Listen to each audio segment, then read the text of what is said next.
Good morning! Tara, samahan niyo ako mag-harvest ng upo. So, ilagay ko muna kayo dyan sa ibaba kasi mag-harvest po ako ng upo. Ayan, oh, sobrang laki ng upo. Malapit pa talaga mahulog.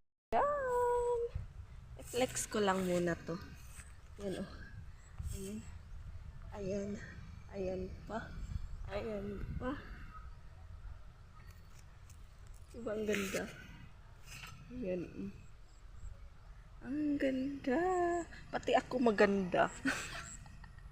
Bahala kayo dyan kasi ako maganda.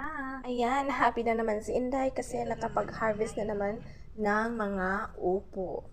Ayan, oh, sobrang dami po talagang bunga ng upo ko. Oh. So, ayan, pangalawang kuha ko na po to na upo at saka pili pa po tayo ng ibang pwede nang kunin. So, ayan, nagdadalawang isip pa talaga ako kung i-harvest ko ba talaga o